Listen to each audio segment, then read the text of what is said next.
皆様こんにちは。部族民通信トライベスマオです。フランスの文化振興サイトシネマ・キュルチュールがサルトルの弁証法理性批判を投稿しております。この中で関心があるのは、主体の哲学が客体に真実を与える、この難しさにサルトルは直面した。主体の哲学とは実存主義です。実存主義の主体は自由を求める個人です。それがマルクスが語る主体、歴史弁証法と重ねているわけです。ですから歴史弁証法は客体になります。この力関係の哲学的な整合が難しかった。内容に私は非常に感銘を受けました。5分ほどの動画ですが、皆様にはよろしくご閲覧いただきたいと思います。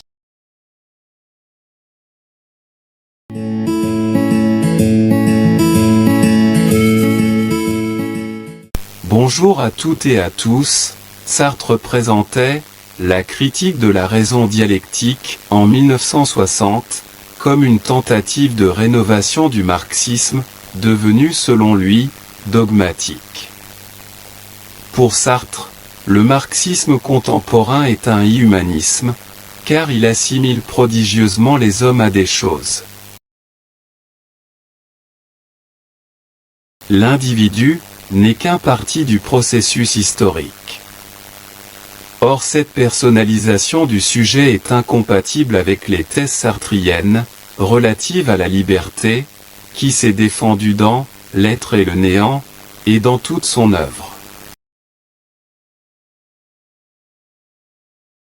En conséquence, Sartre s'est employé à concilier le marxisme et l'existentialisme, et par là, le groupe et l'individu, la nécessité, la liberté, le passé aliénant et l'avenir ouvert. S'agit-il d'une alliance contre nature, comme le maître à écrire à long?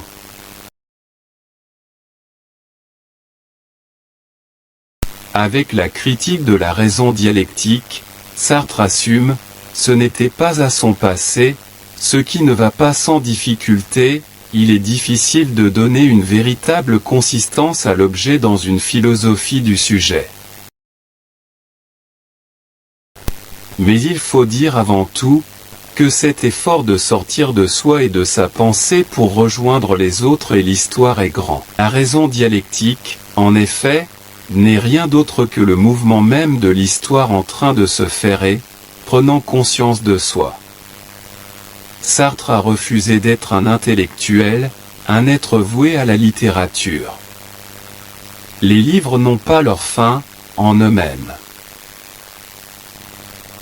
Il a mis longtemps, mais il est enfin parvenu à se libérer de cette conception, chosiste, écrivain en soi qui ne vit que pour écrire au lieu d'écrire pour vivre.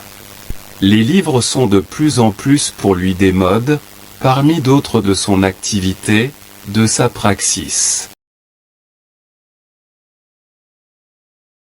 Dépose chaque ouvrage le long du parcours de sa vie n'est pas assez nécessaire à un autre, mais à autre chose.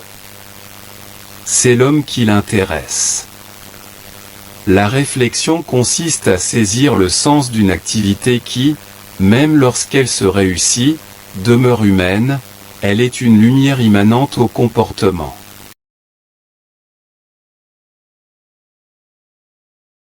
La critique sartrienne ne saurait donc être une contemplation de l'activité des hommes, mais elle en est un moment, le moment réflexif.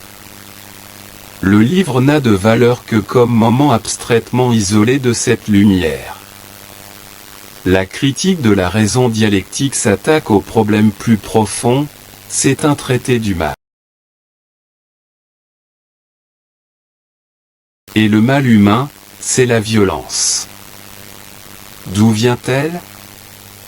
En quoi consiste-t-elle? Pourra-t-elle disparaître? C'est toute la question que seule peut éclairer la raison appliquée à l'histoire. La pensée qui domine notre temps et on rencontre, c'est le marxisme qui n'est autre que l'histoire elle-même, prenant conscience de soi.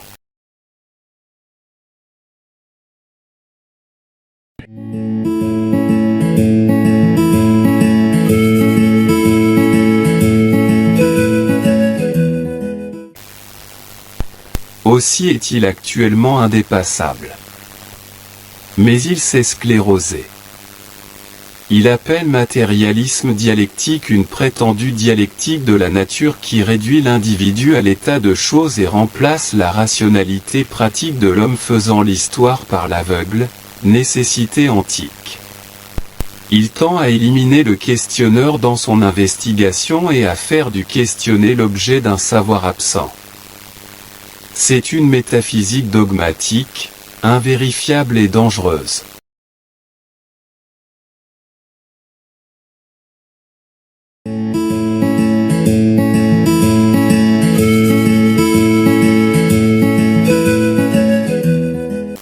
Le véritable marxisme, au contraire, c'est le matérialisme historique, si l'on entend par là, l'action humaine dans sa relation avec le monde comme avec les autres.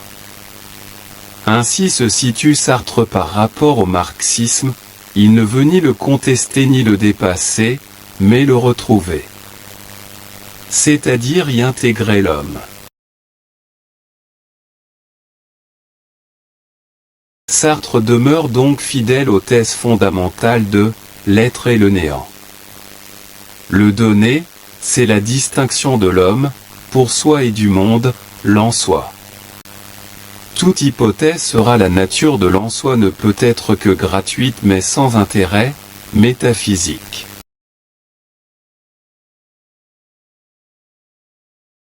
La connaissance est un certain type de rapport de l'homme avec le monde. Là où ce rapport n'existe pas, que reste-t-il à connaître? Il arrive même à Sartre d'identifier l'en-soi à l'inerte, ce qui implique une certaine dialectisation de l'en-soi et un progrès par rapport à l'ouvrage précédent. Le travail lui-même n'est que le développement du besoin. Il y a une structure dialectique de l'action individuelle, sans laquelle, toute dialectique historique serait inintelligible. Ainsi, la raison dialectique constituée devra-t-elle sans cesse être rapportée à son fondement toujours présent et toujours masqué, la rationalité constituante, c'est-à-dire le travail.